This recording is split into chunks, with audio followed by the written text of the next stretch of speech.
예, 안녕하세요. 김보경입니다. 반갑습니다.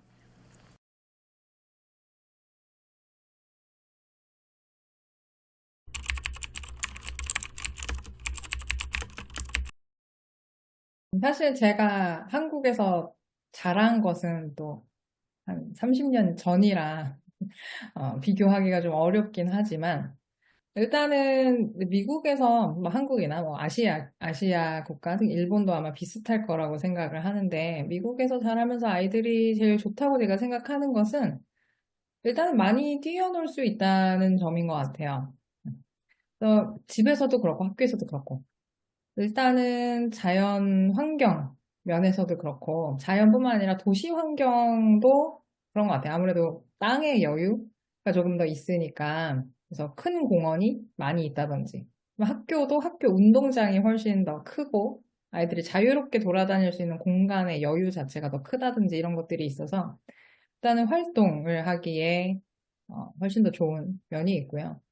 그리고 아이들이 어떻게 시간을 보내는지도 좀 차이가 큰 것 같아요. 그래서 한국 포함해서 아시아계 아이들보다 아무래도 미국 아이들이 일찍 자고 일찍 일어나고 또 수면 시간 자체도 조금 더 길고 또 조금 어떤 건강하게 사는 삶에 있어서는 여기에서 잘하는 것이 이점이 있는 것 같아요.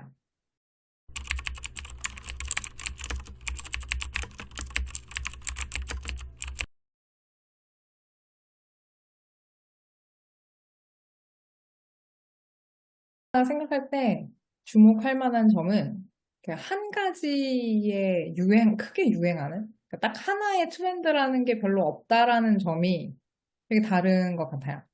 그래서 이게, 물론, 그러니까 아무래도 지역 특성상, 그러니까 스템 교육, 그러니까 뭐, 과학이나 뭐, 수학, 아니면 엔지니어링, 뭐 이런 것에 대한 관심도가 높고, 아무래도 뭐 부모님도 관심도가 높고, 아이들도 관심도가 높은 거는 사실인데, 근데 꼭 그것만을 그렇게 강조하지는 않거든요.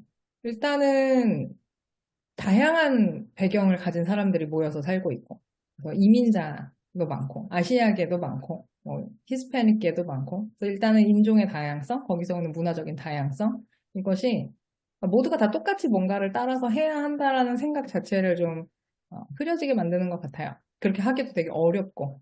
그래서 가치관과 교육관이 다양한 것이 오히려 더 눈에 띄는 점이라고 저는 생각을 해요.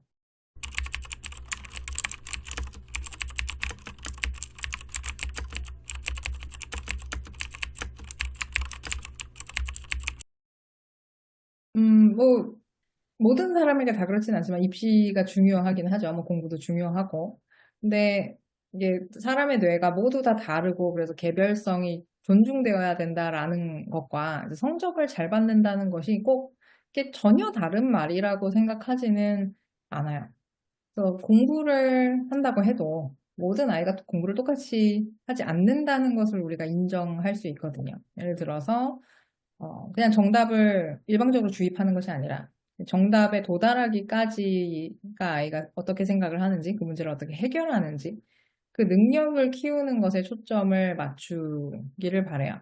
그래서 똑같은 문제를 풀더라도 답에 도달하는 경로가 여러 가지 있을 수 있고, 또 아이마다 배우는 속도가 다 다를 수 있고, 또 그것은 그러니까 우리가 공교육에서는 어느 정도 이제 학년을 가지고 이제 커리큘럼을 구분해 놨기 때문에 이것보다 좀 빠른 아이와 좀 느린 아이가 어느 정도는 있을 수밖에 없어요.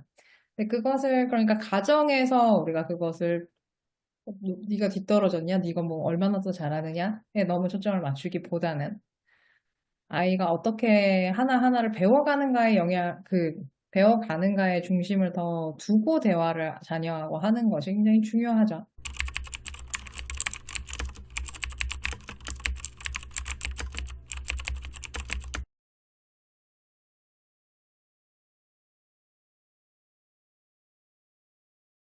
아무래도 어려움이 있죠. 네, 어려움이 있고. 근데 그게 당연하고 자연스러운 거라고 생각을 해요. 그러니까 우리가 좋은 수면 환경이라는 것을 뭐 과학적인 근거를 통해서 알고 있는 것이지 매일매일 모든 세상 사람이 다 그 요인을 반드시 갖추어야 한다라는 뜻은 아니기 때문에 그리고 이제 도시에 사시는 분들은 기본적으로 소음이나 빛 공해가 있기 때문에 그것이 우리 수면에 영향을 미칠 수밖에 없어요. 그리고 뭐 그냥 같은 집 안에 사는 사람들의 생활의 습관과 뭐 심지어 뭐 같은 방에 쓰는 사람이 코를 골다든지 이런 것도 뭐 계속해서 영향을 미치게 되고 그래서 특별히 우리 가족에게 방해가 되는 요인이 있으면 그걸 잘 관리하도록 노력을 해야 하고 그래서 이게 아이가 뭐 둘이다 그러면 아이를 뭐 두 명 내지는 그 이상을 키울 때 부모가 사실 제가 개인적으로 되게 어렵다고 생각하는 것은 아이들 사이에 서로 다른 점을 존중하는 것이 어려운 것 같아요.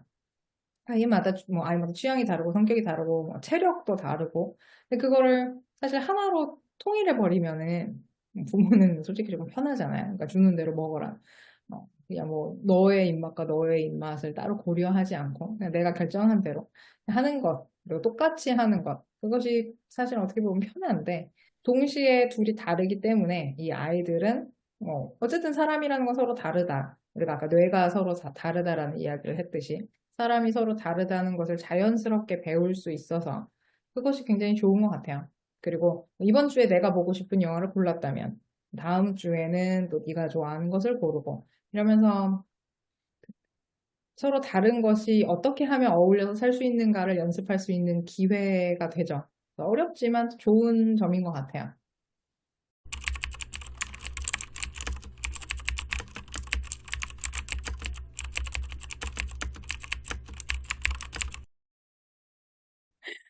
차등 없이 키울 수 없다고 생각해요. 뭐 사람이 다른데 어떻게 똑같이 키우겠어요. 그래서, 그러니까 사실 아이가 뭐 둘째가 셋째가 태어나면 많은 부모님들이 약간 그런 생각을 하세요. 똑같이 뭐 사랑을 해줘야겠다. 아이 뭐 첫째가 둘째로 인해서 뭐 사랑이 줄어드는 것처럼 느끼지 않게 하겠다. 뭐 이렇게 뭔가 음, 둘을 똑같이 대하려는 노력을 많이 하시는데 저는 약간 그것은 불가능한 목표라고 생각하고 그게 특별히 더 좋은 방향이라고도 생각을 하지는 않아요. 그러니까 저는 개인적으로 그러니까 둘이 어떻게 다르냐를 생각을 해보면 저는 첫째는 약간 보석같이 예쁘고 둘째는 햇살같이 예쁘다라고 얘기를 많이 해요. 첫째는 너무 귀해요. 보석같이 너무 귀해요. 그래서 첫 아이니까 내가 처음으로 아이를 낳았을 때는 그래서 뭐 되게 소중하고 그런 반면에 좀 걱정되고 불안하고 그런 면이 많고 둘째는 태어난 뒤에 사실 첫째가 아기일 때만큼의 관심을 기울이지는 못했죠. 물리적으로 아이가 둘을 돌봐야 하니까 시간이 안 되기도 하고. 전 둘째는 어, 첫째 때 겪은 그 시간이 있기 때문에 둘째는 오히려 태어났을 때 그 존재만으로 훨씬 더 기쁘고 행복한 존재로 바라볼 수 있는 여유가 조금 더 생긴 것 같아요. 그래서 어떻게 뭐 그러니까 아이 당사자는 내가 엄마가 오빠랑 나랑 다르게 하는 것 같아. 이런 데서 약간 서운함이 느껴질 때도 있을 수는 있지만, 그를 똑같이 사랑한다라고 말을 하지 않고, 너라서, 얘는 얘라서 너는 너라서 사랑한다라는 것, 너네는 다르다는 것을 훨씬 더 많이 이야기하려고 해요. 그래서 저도 그렇게 생각을 이렇게 하면서 아이를 대하고. 근데 그렇게, 그러니까 태어나서부터 지금까지 쭉 그렇게 뭐 니네 둘이 똑같이 나눠서 줄 거야, 똑같이 사랑해 줄 거야 라는 얘기를 뭐안 하고 그러려는 노력을 안 한 것 때문인지 모르겠지만 실제로 엄마는 누구를 더 좋아해? 내가 더 이뻐, 오빠가 더 예뻐? 뭐 이런 식의 질문을 아이들이 한 번도 한 적이 없어요. 그래서 저는 그게 오히려 이상하다고 생각하고 둘 중에 누구를 더 좋아하느냐라는 것을 의심을 갖는 것이 더 이상하다고 생각을 하기 때문에 우리의 사랑의 양은 비교하지 않는 게 좋은 것 같아요.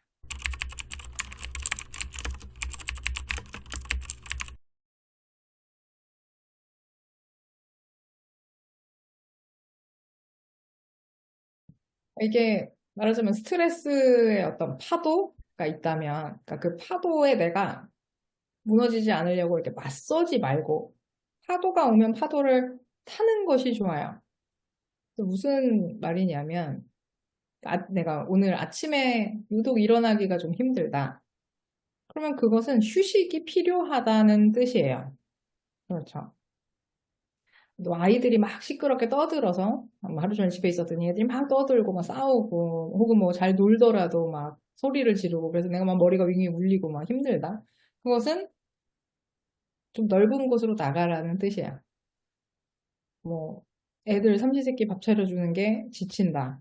그거는 나를 돌보라는 뜻이고. 그래서 이게 내가 기분이 안 좋다, 아니면 뭐 안 좋은 감정이 든다라는 것은 지금 우리한테 무언가를 알려주는 신호거든요. 그러니까 내가 나에게 알려주는 거예요. 내 자신의 목소리를 들어보는 것이 중요해요. 뭐라고 말하나. 내가 뭐가 네, 필요한가. 내가 지금 무엇이 부족한가. 어떻게 채울 수 있나. 그래서 이렇게 나는 스트레스를 받지 않으려는, 육아를 하면서 안 좋은 기분을 느끼지 않으려는 목표는 사실은 달성하기가 어렵고 그건 불가능한 일이고, 내가 기분이 안 좋아지고 내가 지치고 스트레스를 받을 때는 그게 어디서 오는지를 보고 나를 돌보는 기회로 삼으시면 됩니다.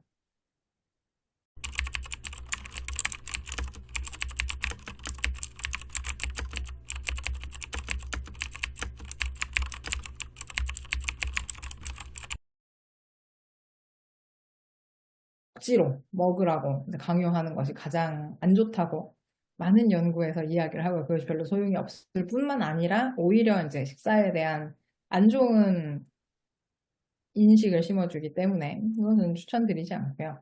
그러니까 노출이 중요한 건 맞아요. 아이에게 새로운 식재료를 노출하는 것이 이 아이의 편식을 좀 고쳐 나가는 데 도움이 된다라는 것은 맞는데, 그래서 새로운 반찬을 뭐 식탁에 계속해서 이제 올리는 것, 그것도 되게 좋고. 근데 이 노출이 반드시 식탁 위에 올라온 것만을 가지고 우리가 노출이라고 생각할 필요는 없어요. 예를 들어서 내가 애를 데리고 이제 슈퍼마켓에 가서 장을 볼 때, 이거는 뭐 브로콜리, 이거는 뭐 양파, 이렇게 양파를 3개 골라와라. 그럼 아이가 3개를 봉투에 넣는 것. 이런 과정도 전부 다 노출이고, 그리고 그걸 집으로 가져와서 어떻게 요리를 하는지 뭐 구경하는 거, 그래서 볶아도 보고 뭐 쪄 먹기도 해보고, 이렇게 다양한 요리법을 접하는 거. 그래서 이 음식, 식재료, 식사 이런 전반적인 세계를 계속해서 이해해 나간다라고 생각을 하고 조금 크게 접근을 하시면 훨씬 더 도움이 많이 되고요. 그리고 여기서 하나를 더 추가를 한다면 스토리예요. 이야기를 하는 것. 음식에 담겨 있는 이야기를 나누는 것이 아이가 식사에 대해서 긍정적인 감정을 형성하는 데 굉장히 도움이 많이 돼요. 예를 들어 애가 버섯을 안 먹는다? 그러면 뭐 아빠도 버섯을 어렸을 때는 잘 못 먹었었다. 근데 어떤 기회로 뭐 먹게 됐는지 라든지, 뭐 예를 들어 저는 그 만두를 먹으면 제가 어렸을 때 네, 속을 안 먹고 위에 피만 벗겨서 먹었거든요. 근데 어, 저희 애들이 첫째도 애기 때 그러고 둘째도 애기 때 그러는 거야. 지금은 다들 뭐 다 먹어요. 네, 근데 그게 어떻게 엄마도 어렸을 때 그랬는데 어떻게 너도 어렸을 때 그렇지? 그러니까 이게 일종의 편식이지만 뭐 재밌는 얘기죠. 그러니까 그런 이야기를 하는 거. 그래서 버섯을 먹어야 뭐 건강해져라고, 그러니까 한 입 먹어라고 하기보다는 그럴 수 네, 있다. 우리가 모든 것을 모든 사람이 다 좋아하는 것은 아니고 엄마도 어렸을 때는 뭐 이런 것이 어려웠다. 근데 이렇게 먹어보니까 괜찮더라. 그러니까 이런 이야기를 계속 나누어 주는 것이 아이들이 음, 새로운 음식에 겁먹지 않고 도전해보는 데 도움이 많이 돼요.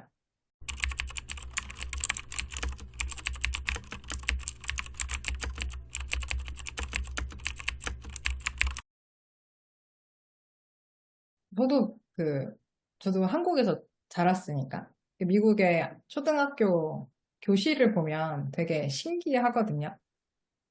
일단은 교실의 크기가 좀 여유가 있고, 그래서 저학년은 책상 부분과 바닥 부분이 있어요. 그러니까 비어있는 공간이 있어요. 교실 음, 안에. 혹시 일본도 그런가요? 미국은 네, 저학년 교실을 보면 바닥이 되게 넓고 음, 카펫이 있고, 그래서 수업 네, 자체도 애들이 카펫에 바닥에 앉아서 수업을 네, 듣는 파트랑 테이블에 자기 자리에 앉아서 수업을 듣는 파트가 이렇게 왔다 갔다 해요. 그러니까 음, 한 자세로 계속 고정돼서 있지 않는 거죠. 조금 더 음, 앉더라도 약간 자세가 조금 더 변형이 있는 거고, 그리고 그 바닥에서 뭐 크기를 재면 그 물건을 바닥에 놓고 애들이 진짜 자를 가지고 잰다든지, 그렇게 몸을 조금 더 크게 쓰면서 수업을 할 수 있는 활동을 한국에 비해서는 확실히 미국에서 많이 주는 것 같고, 그리고 네, 저는 되게 재미있었던 것 중에 하나가, 특히 몸을 많이 움직이는, 그래서 가만히 있는 것이 좀 어려운 친구들한테는 이렇게 옆으로 왔다 갔다 이렇게 할 수 있는 약간 오뚜기 같은 의자를 주기도 해요.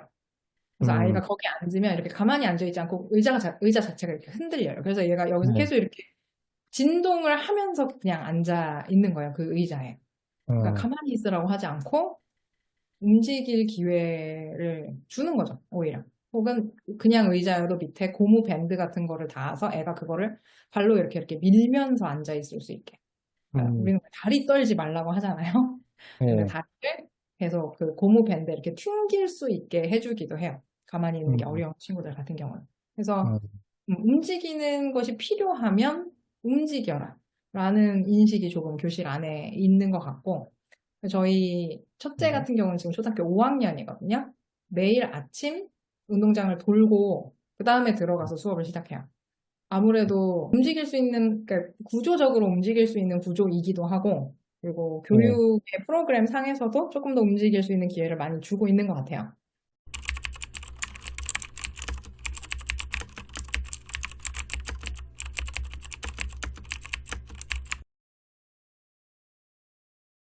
일단은 둘 다 좋다. 각자 이점이 있죠. 그래서 소수의 무리와 오래 지속되는 관계는 일단 서로를 깊이 이해할 수 있고, 그리고 놀이를 예, 공유해서 계속해서 같이 놀면서 그 놀이가 발전하는 이점이 있고요. 그리고 불특정 다수와 어울린다. 그러면 뭐 새로운 경험을 제공하기도 하고, 예, 그리고 계속해서 사람이 바뀌는 환경이 그때그때 다르게 내가 반응을 해야 하니까 유연하게 사고하는 기회를 제공하고 그런 이점이 있어요. 이게 어떤 한 아이에게 이 둘의 균형이 어떻게 맞춰져서 좋을 것이냐, 그거는 뭐 답을 내릴 수 없고, 사람마다 당연히 이제 다르다고 봐야 될 것 같아요. 그래서 좋아하는 것이 있을 거예요. 스스로 노는 걸 좋아하는 아이가 있고, 여럿이 노는 걸 좋아하는 아이가 있고, 그리고 거기에는 이렇게 호호가 있는 것에는 문제가 없어요. 아이한테 너는 맨날 똑같은 친구랑만 노니까 오늘은 걔랑 놀지 말고 뭐 저기 공원에 가서 새로 사겨. 이런 식으로 지시를 해야 될 필요는 없고요. 근데 어, 마지막으로 특히 아이가 어리면 내가 예, 편안한 것과 편안하지 않은 것이 있긴 하겠죠. 그거 뭐 낯선 곳에 가면 엄마 뒤에 숨어 있고 예, 그런다든지 사실 그것도 뭐 어느 정도는 괜찮은데 아이가 어려워하는 부분이 있다면 뭐 그것은 조금 도와주는 것이 가능하죠. 그래서 엄마랑 손 잡고 일단 뭐 지켜보자.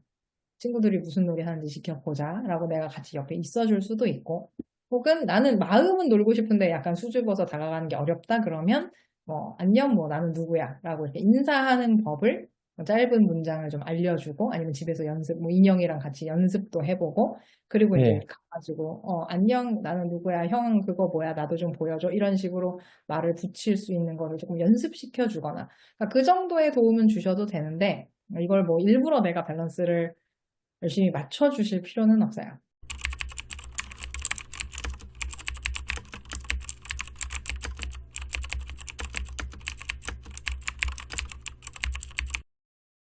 맞아요. 애들이 꼭 장난감을 사준다고 더 잘 놀지는 않아요. 뭐 장난감 사줬는데 장난감이 이렇게 포장되어 있는 박스를 가지고 더 잘 놀기도 하고 약간 고양이처럼 뭐 음, 그런 일들도 얼마든지 있는데 일단은 만약에 내가 장난감을 좀 새로 산다라고 하면 몇 가지 고려해 볼 거는 첫 번째로 아이가 관리할 수 있느냐?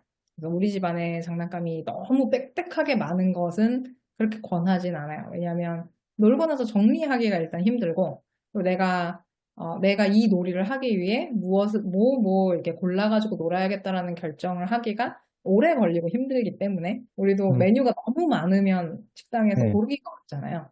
그래서 예, 아이가 뭐 자기 물건을 잘 이해하고 있으면 괜찮겠지만 그렇지 않고 새로운 게 계속 쌓이면 오히려 아이가 다 놀이를 부드럽게 진행하는 게 어려울 수 있어요. 그래서 그런 걸 예, 좀 보시면 좋을 것 같고 두 번째로는 현재 흥미를 잘 반영하고 있는지 이 놀이 공간이 그것이 뭐 장난감일 수도 있고 혹은 구조일 수도 있어요. 그래서 아이가 뭐 그림 그리고 만들고 이런 걸 좋아한다. 그러면 종이, 가위, 풀이 가까이에 있고 테이블이 있는 구조가 아이가 잘 놀 수 있게 해줄 것이고. 근데 만약에 그게 예, 잘 안 된다 그러면 보통 아이가 혼자 놀지 않고 계속 어른을 찾아요.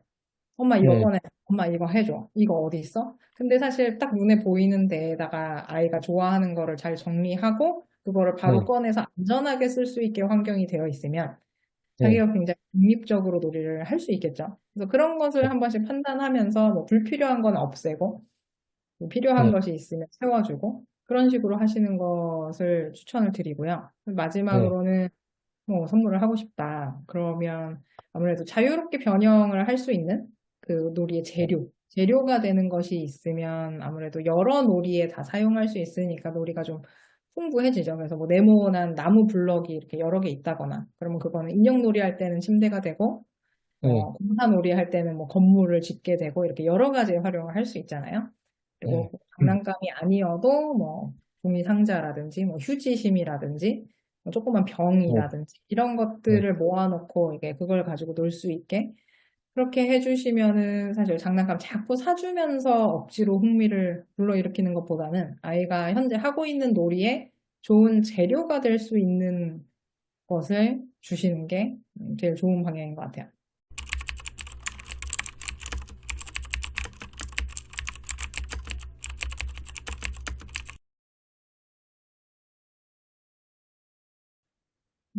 네. 아이가 내가 원하는 게 뭔지, 내가 궁금한 게 뭔지, 그것을 스스로 찾으려면, 어렸을 때 자발적인 놀이, 자기가 원하는 걸 자기가 스스로 하는 그 놀이의 시간이 굉장히 중요해요. 근데 이게 어떤 놀이를 얼마나 뭐 시켜줬고, 뭐 경험을 시켜줬느냐. 근데 그 경험을 시켜준다는 것 자체는 외부에서 나한테 주어지는 거잖아요.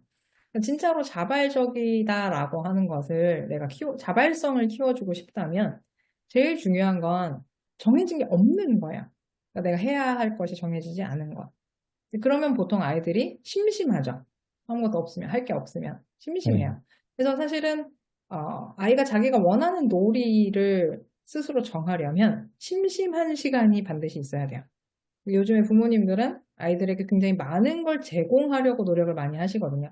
그래서 놀아주기도 열심히 놀아주고, 뭐 사주기도 하고, 뭐 데리고 어딘가 가서 구경시켜주고 그런 걸 많이 하는데, 혹은 이제 뭐 영상, TV에 뭐 틀어주거나, 뭐 스마트폰으로 게임을 시켜주거나, 그래서 이렇게 빈 시간을 되게 계속 빽빽하게 채우려는 노력을 굉장히 많이 하는데, 그러니까 그게 새로운 뭐 경험인 건 사실인데, 내가 새로운 놀이를 만들어내야 할 필요가 그러니까 아이들이 없어요. 심심할 틈이 없으니까. 그래서 지루한데 그 지루한 걸 견디다 못해. 우리 어렸을 때 그런 거 하셨는지 모르겠어요. 약간 벽지 문이나 약간 그런 거 보고 이렇게 막 세본다든가 저기 점이 몇 개 있나 이런 거 세본다든가 아니면 뭐 하도 할 게 없어서 손가락으로 뭔가 이렇게 놀다 보니 뭔가 뭐 제로 게임이라든가 이런 손가락 게임이라든가 뭐 가위바위보라든가 이런 게 생겼을 거 아니에요. 누군가는 정말 할 게 없어서 그런 걸 만들었을 거예요. 네, 그래서 아이들이 나만의 놀이를 뭔가를 하려면 심심해야 된다. 그래서 심심하고 지루한 것을 대신 해소해주지 마세요. 그거는 나의 역할이 아니에요. 부모가 아이를 음, 기쁘게만 이렇게 해줘야 될 필요가 별로 없고, 그것을 제일 지루한 걸 제일 잘 해소할 수 있는 사람은 아이 본인이에요. 그것을 아이가 스스로 하게 놔두시면 됩니다. 감사합니다. 수고 많으셨습니다.